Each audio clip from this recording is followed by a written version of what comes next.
సంస్కరణలు ప్రభుత్వాల ఖజానాను నింపుతున్నాయి. సాధించిన విజయాలు ఒకవైపు ఉంటే సామాన్యుడి కోణంలో మారాల్సిన అంశాలు ఇంకా ఎన్నో ఉన్నాయి.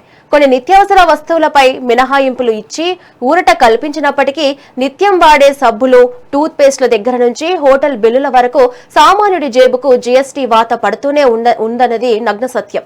అటు పెట్రోలియం ఉత్పత్తులను, గ్యాస్ ఇప్పటికీ జీఎస్టీ పరిధిలోకి తీసుకురాకపోవడం పట్ల మధ్యతరగతి ప్రజల్లో అసంతృప్తి అలాగే ఉంది. ఈ 9 ఏళ్ల ప్రస్థానంలో జీఎస్టీ సాధించిన విజయాలేంటి? రాష్ట్రాల ఆదాయ వనరులు ఎలా మెరుగయ్యాయి? అదే సమయంలో 10వ ఏడాదిలోకి అడుగు పెడుతున్న వేళ సామాన్యుడికి నిజమైన ఊరట దక్కాలంటే ట్యాక్స్ శబ్దాల్లో ఇంకా ఎలాంటి మార్పులు రావాలి?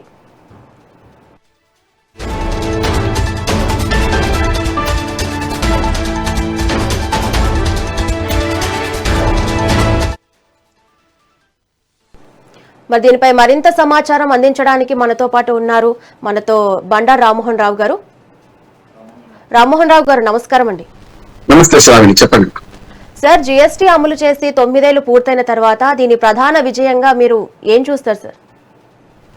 మొదటి నుంచి నేను జిఎస్టీని సమర్థించాను. కాకపోతే రాజకీయ పక్షాలే పరస్పరం విభేదించుకుంటూ దీని మీద అనవసరం రచ్చ చేశారు. ఉదాహరణకు జిఎస్టీ తెస్తా అన్నది మొట్టమొదటి కాంగ్రెస్ పార్టీ అన్నారు. 2014 కన్నా ముందు జిఎస్టీ తీసుకొస్తా అనేది కాంగ్రెస్ పార్టీ.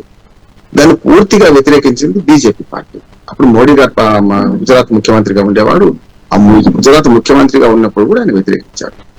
కానీ ఎప్పుడైతే ఆయన ప్రధానమంత్రి అయిందో 2 ఏళ్ల తర్వాత మరి మార్పు ఏమొచ్చింది అంటే బీజేపీ సమర్థించింది జిఎస్టీని తీసుకొస్తామని కాంగ్రెస్ వ్యతిరేకించింది.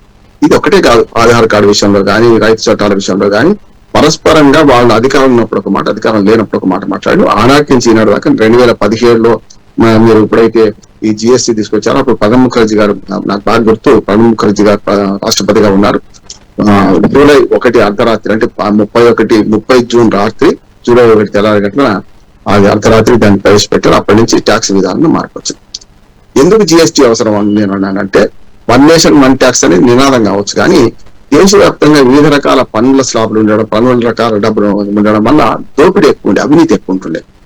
నేను రాయలసీమలో ఒక షాప్కి వెళ్ళాను, బట్టల షాప్కు. అప్పుడే పలానా వారు రామ్మోహన్ రావు పరిచయం చేశారు, లోక్ సత్తాను పరిచయం చేశారు. చేస్తే ఆయన నాతో ఆవేదన వ్యక్తం చేశాను. సార్, అప్పటికి నేను చెప్పేది 10 ఏళ్ల క్రితం, 12 ఏళ్ల క్రితం. సార్, ఈ దోపిడీ ఎక్కువైంది సార్. ఇప్పటిదాకా మీరు వచ్చినప్పుడు చూసింది కదా ఓ ప్రముఖుడు, ఆయన మన ట్యాక్స్ డిపార్ట్మెంట్ లో చాలా పెద్ద అధికారి. ఆయన బట్టలన్నీ తీసుకొని దాదాపు అప్పట్లో 10,000-15,000 రూపాయల బట్టలు తీసుకొని ఇల్లు కట్టకుండా వెళ్ళిపోతున్నాడు. ఏమంటే నేను పలానా ఐడెంటిటీ కార్డు చూపించిండు, నేను ఏం చేయాలి సార్, ఈ 15,000 రూపాయలు ఎన్ని రోజులు సంపాదించాలి, మీలాంటి వాళ్ళందరూ దోపిడీ చేయాలి కదా. నేనైతే అవినీతి అధికారి ఇట్లా చేస్తున్నాడు, ఇన్ని రకాలుగా మన అధికారం వాళ్ళ కనుక అధికారంతో 15,000 రూపాయల బట్టలు తీసుకొని ₹1 ఇవ్వకుండా దబాయించి వెళ్ళిపోతున్నాడు, నేను ఏం చేయలేను, లేకపోతే తెల్లారకాల కేసు అయితే నేను షాప్ మూత పడుతుంది అని ఒక బట్టల వ్యాపారి ఆ విధంగా వ్యక్తం చేశాడు. అక్కడి నుంచి నేను జిఎస్టీని సమర్థించడం మొదలుపెట్టాను. ఎందుకంటే ఎప్పుడైతే ఒక మామూలు బట్టల వ్యాపారి 15,000 బట్టలు తీసుకునే అధికారి దబాయించి వెళ్ళిపోతున్నాడు, ఇన్కమ్ ట్యాక్స్ కానీ ఇట్లాంటివన్నీ చూస్తుంటే ట్యాక్స్ అధికారులు తమకున్న అధికారుల మీద ఏం చేస్తున్నారు. అందుకనే దాని మీద వచ్చింది జిఎస్టీ అంటున్నాడు. మల్టిపుల్ ట్యాక్సెస్ ఉండేది వరకు, రాష్ట్రము కేంద్రము కలిపి కొట్టురా కావేటి రంగానే అడ్డోరు ఇష్టం అన్నట్టు పనులు వేసేవాడు. అప్పుడు ఆ వసూలు చేసేదానికి కూడా చారణ కోడికి బారణ మసాలా అన్నట్టు ఒక్కోసారి వసూలు చేయడం క్రమంలో కూడా చాలా ఇబ్బంది జరిగేది. అంటే చాలా ఎగవేటే ప్రయత్నం చేసేవాళ్ళు. ఎక్కువ ట్యాక్స్ ఉంటే ఏం చేస్తారు, ఎగవేటే ప్రయత్నం చేస్తారు కదా. నేను ఒకనాడు ఆదాయ పన్ను ట్యాక్స్ కూడా ఎప్పుడు ఉండే అంటే, ఆదాయ పన్నులు వేరే కావచ్చు, జిఎస్టీ సంబంధం లేదు, కానీ విషయం చెప్తున్నాను అర్థం కావడం సామాన్య ప్రజలకు. ఒకనాడు 97.5% ఆదాయ పన్ను ఉండే. చాలా విచిత్రపోతుంది ఇప్పటి తరం. అంటే అన్ని రకాలు కలిసి 5% సర్చార్జ్ ఇవన్నీ కలిపి ₹1,00,000 సంపాదిస్తే 97.5 లక్షల రూపాయలు, 97,500 ట్యాక్స్ పోయినాక 2,500 కోసం ఏమైనా పనిచేస్తాడా? ఆ తర్వాత ట్యాక్స్ లో అదే మార్పు వచ్చి ఆదాయ పని వాళ్ళు 30% మాక్సిమం, ఎంత సంపాదించుకున్నా 30% కడితే సరిపోతుంది. వచ్చిందా లేదా? ఇప్పుడు కూడా ఎగబెట్టే వాళ్ళు ఉన్నారు. నేను దీనేమంటున్నారు, ఎంత సంపాదించుకున్నా 15% చేయండి, 10% చేయండి, ట్యాక్స్ తక్కువ అయితే కట్టే వాళ్ళు ఎక్కువ అవుతారు, ఎగబెట్ట తక్కువ ఉంటుంది. ఎప్పుడు ఎగవేతలు ఎప్పుడు ఉంటాయి, ట్యాక్స్ ఎక్కువైతే ఉంటుంది. అట్లాగే జిఎస్టీ రాకముందు ఈ ఎగవేతలు ఉండేవి, దానికి తగ్గట్టు అధికారులు దోపిడీ ఉండేది, రాజకీయ నాయకులు దోపిడీ ఉండేది. కనుక ఇవి పోవడానికి మంచి దోహదపడేది. మొట్టమొదటిగా వచ్చినప్పుడు ఈ జిఎస్టీ 4 స్లాబ్లు ఉండే, 5, 12, 18, 28 ఉండేది.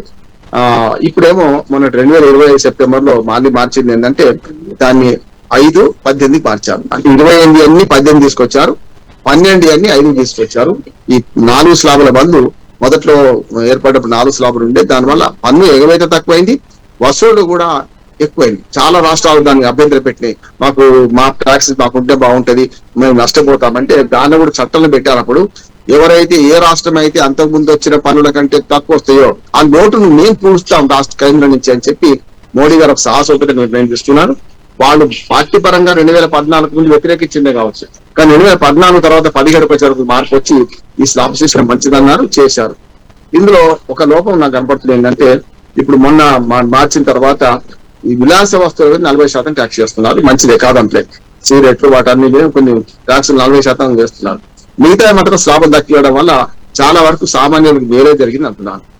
ఇక జరగాల్సిన మార్పు ఏంటంటే 2 ఇందులో తీసుకురావాలి. ఒకటి పెట్రోల్ డీజిల్ అంటే ఇంధనాలు దీనిలో తీసుకురావాలి. అది 40% వేసినా తప్పలేదు అంటున్నాను. ఎందుకంటే ఇప్పుడు 60% ట్యాక్సులు పెడుతున్నారు అన్ని రాష్ట్ర కేంద్ర ప్రభుత్వాలు. రాష్ట్రమే వ్యాట్ పేరు మీద, కేంద్రమే దాని పేరు మీద. ఆ మ్యాక్సిమం విలాస వస్తువులకు అన్నారు కదా, దాని ప్రకారం కాకుండా కనీసం 25 స్లాబులు రద్దు చేసారు కదా, 30% స్లాబులో కనుక ఈ ఏవైతే మన పెట్రోల్ డీజిల్ దాంతో పాటు మద్యం ఈ రెండింటిని దాని కింద తీసుకొస్తే అప్పుడు దోపిడీ ఉండదు, ఆదాయం కూడా మంచి నిలకడగా వస్తుంది. నా ఉద్దేశం ఈ మార్పు చేస్తే, ఈ 2 మార్పులు తీసుకొస్తే జిఎస్టీ అద్భుతమైనది. జిఎస్టీలో పన్ను ఎగవేతలు తగ్గినాయి, వసూళ్లు కూడా పెరిగినాయి. ఇవాళ రాష్ట్రాలకు నష్టం వస్తలేదు.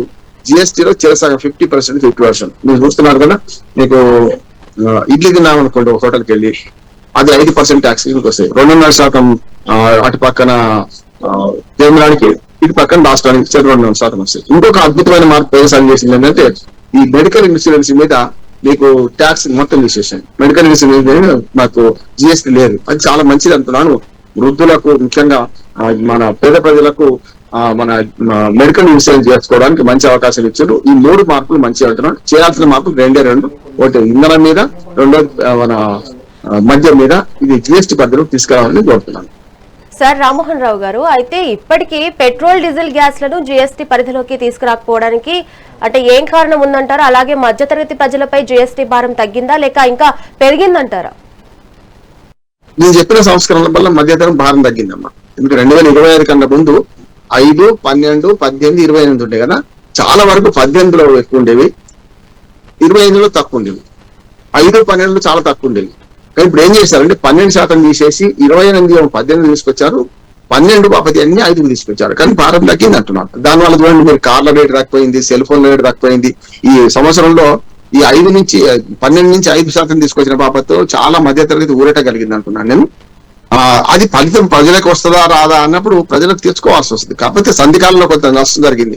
ఎంఆర్పి మారదమ్మా, ఎంఆర్పి అదే ఉంది కదా.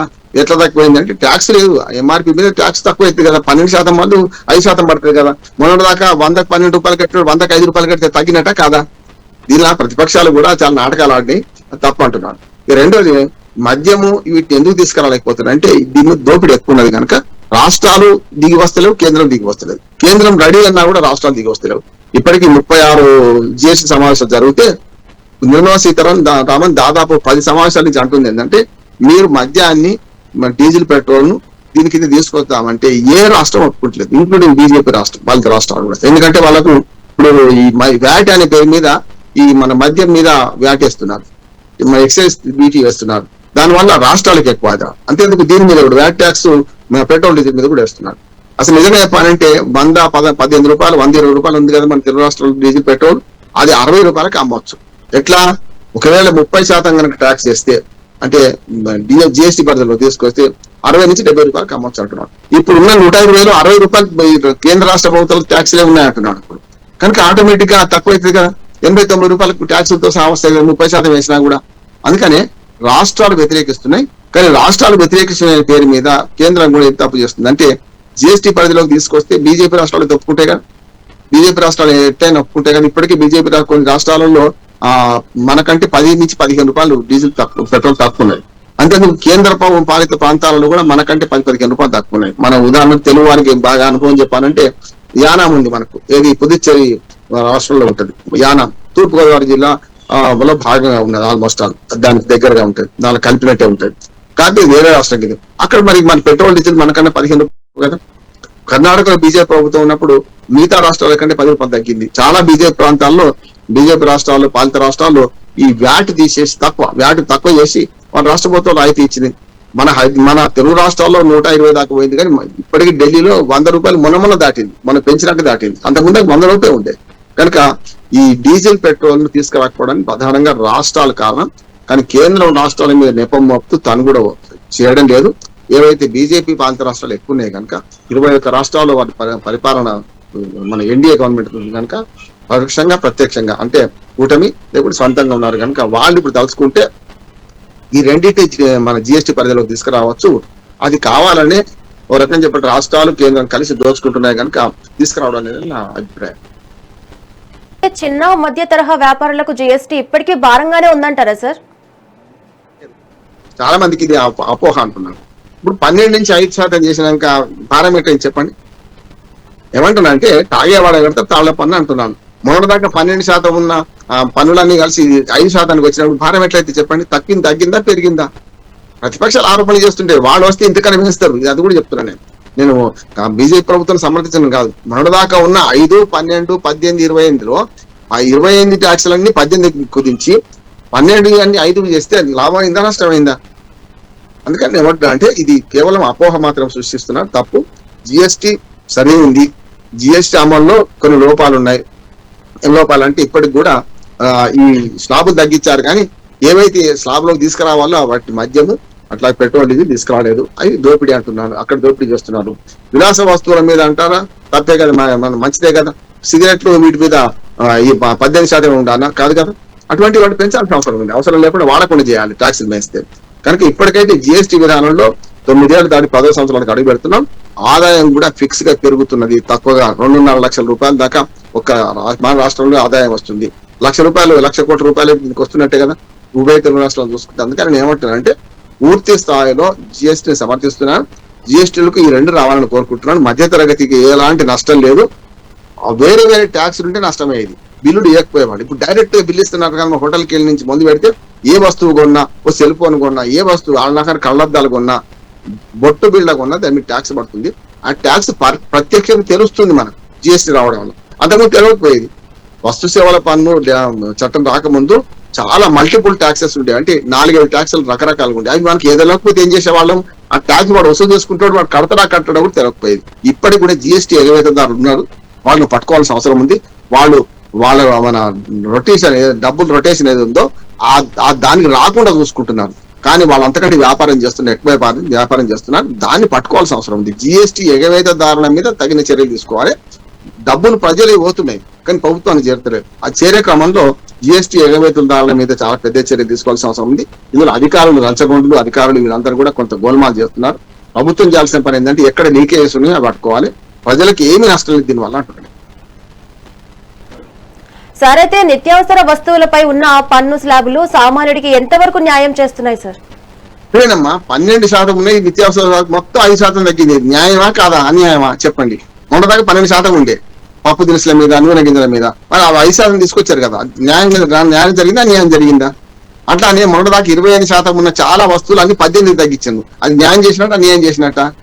ఆఖరికి మెడికల్ ఇన్సూరెన్స్ మొత్తం 0 ట్యాక్స్ చేసేసారు, మొత్తం జిఎస్టీ తీసేసిండ్రు. న్యాయం చేసినట్టు, అన్యాయం చేసినట్ట?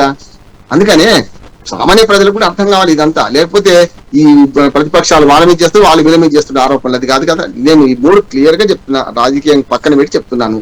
ఈ 12 నుంచి 5% తగ్గితే తగ్గినట్ట, పెరిగినట్ట? 28 నుంచి 18% తగ్గితే తగ్గినట్ట, పెరిగినట్ట? మెడికల్ ఇన్సూరెన్స్ మొత్తం తీసేసి ఉంటుంది, దాని మీద ట్యాక్స్ మంచిదా కాదా? ఇవి అర్థం చేసుకోవాలి కదా అంటున్నాను సార్. అయితే జిఎస్టీ 2.0 సంస్కరణలు నిజంగా ట్యాక్స్ ఎగవేతను తగ్గించాయంటారా?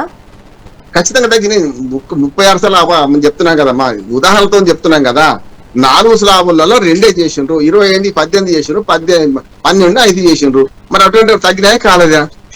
పెంచలే కదా. ఇంకా తగ్గించే ప్రయత్నం చేస్తున్నారు. ఇంకా తగ్గాలంటున్నాడు. ఇంకా తగ్గాలి. దేని మీద తగ్గాలంటే నేను చెప్పాను కదా, మద్యము, పెట్రోల్, డీజిల్ వాటి మీద పడ్డ వాళ్ళు 60% ట్యాక్స్లు వేస్తున్నారు. మన 60% ట్యాక్స్లు తప్పు కదా. జిఎస్టీ పరిధిలో తీసుకురావనా వద్దా? అవి తీసుకురామని కోరదాం. అందుకని ఏదైతే లేదో దాన్ని తీసుకురామని కోరదాం. ఏదో ఉన్నదో తగ్గించారు కనుక దానికి అంతకని ఏం లేదు. మెడికల్ ఇన్సూరెన్స్ విషయంలో అయితే జిఎస్టీ పోవడం తక్కువ అవడం వల్ల ప్రజలు మేలే జరిగింది. సరే, ఇన్సూరెన్స్ కంపెనీలు ప్రీమియం పెంచినాయి, అది వేరు. ఇక మా ప్రీమియం పెంచకుండా ఇన్సూరెన్స్ లో మనకు పోటీ పెరగాలి. పోటీ పెరిగి ప్రీమియం పెంచారు. అట్లా సార్ అయితే రాబోయే 10వ సంవత్సరంలో జీఎస్టీలో ఏ కీలక మార్పులు చేయాలని మీరు అభిప్రాయపడుతున్నారు సార్? రైట్, ఇదే మళ్ళీ ఏంటంటే ఏ కీలక మార్పులు చేయాలంటే ఇప్పుడు స్లాబ్లు ఇంతకన్నా తగ్గించలేరు, కానీ మద్యము, డీజిల్, పెట్రోల్ వీటిని జిఎస్టీ పరిధిలోకి తీసుకురావాలని కోరుతున్నాం. దానిలో ముఖ్యంగా మాక్సిమం మొన్నటిదాకా 25%, 30% వీటి రెండింటి మీద వేయాలని కోరుకున్నాం. మద్యం కానీ లేకుంటే ఇది కానీ. మద్యంలో కుంభకోణం చాలా జరుగుతున్నాయి, ఎగబెడుతున్నారు. మన నాన్ డ్యూటీ మద్యం ఎక్కువ అమ్ముతున్నారు, చూస్తున్నాం. దొంగ మద్యం అమ్ముతున్నారు, చీప్ లెక్కర్ అమ్ముతున్నారు. ఎలాంటి లెక్కలు చూపెట్టలేదు. ప్రభుత్వ ఖజానా గండి కొడుతున్నారు. మీరు మన ఆంధ్రప్రదేశ్ లో లిక్కర్ స్కామ్ అదే, మన ఢిల్లీలో లిక్కర్ స్కామ్ అదే. ఇవన్నీ చూస్తున్నాం. మన లిక్కర్ స్కామ్ గడకుండా ఉండాలంటే డైరెక్ట్ గా ఈ జిఎస్టీ పరిధిలోకి లిక్కర్ తీసుకురావాలి, అలాగే పెట్రోల్, డీజిల్ కూడా తీసుకురావాలి. అప్పుడు ఆ సామాన్య ప్రజలకు మరింత ఊరట కలుగుద్దని నేను. సార్ అయితే మొదట్లో వ్యాపారులు ఎదుర్కొన్న సమస్యలు ఇప్పుడు ఎంతవరకు పరిష్కారం అయ్యాయి అంటారు సార్? చాలా వరకు అయింది. మొదట వ్యాపారులు ఏం చేశారంటే మల్టిపుల్ ట్యాక్స్ విధానానికి అలవాటు పడ్డ వాళ్ళు వీళ్ళు నష్టం జరుగుతుందేమో కొద్ది భయపడ్డారు. కానీ నష్టం జరగలేని తెలుసుకున్నాక మొదటి సంవత్సరం, 2 సంవత్సరం వచ్చి రాష్ట్రాలు కూడా భయపడ్డాయి. రాష్ట్రాలేమో ట్యాక్సులు తక్కువైతే మాకు అని అనుకున్నారు. కనుక రాష్ట్రాలకు ఇప్పటికి కూడా మొన్నటి వరకు కూడా ఎవరికైతే గతంలో ఏది మామూలు మల్టిపుల్ ట్యాక్సెస్ ఉన్నప్పుడు ఏదైతే ఆదాయం వచ్చేదో అంతకంటే 10,000 కోట్లు తక్కువైనా, 5,000 కోట్లు తక్కువైనా కేంద్రమే చెల్లిస్తుంది. ఇప్పటికి కూడా ఆ చట్టం అమల్లో ఉంది ఇప్పటికి కూడా. అట్లా వ్యాపారులకి మొదటిదాకా మల్టిపుల్ ట్యాక్సులలో ఉన్న వెసులుబాట్లు ఉండే, ఎగబెట్టడానికి అవకాశాలు ఉండే. ఇప్పుడు ఎగబెట్టకుండా కడుతున్నారు కనుక ఎవడైతే దొంగ వ్యాపారులను భయపడతారు, వాడేమో వద్దంటున్నారు. ఎవడైతే నిజాయితీ గల వ్యాపారులు ఇది కరెక్ట్ అంటున్నాడు. అంటే నిజాయితీ గల వ్యాపారాలను ప్రోత్సహిద్దామా, దొంగ వ్యాపారాలను ప్రోత్సహిద్దామని మనం నిర్ణయించుకోవాలి. దొంగ వ్యాపారాలకు అరికట్టాల్సిందే. నిజాయితీ గల వ్యాపారులు జిఎస్టీ పరిధిలోకి రావడం వల్ల మంచి న్యాయం జరిగింది, ప్రజలకు కూడా న్యాయం జరిగింది అంటున్నాడు.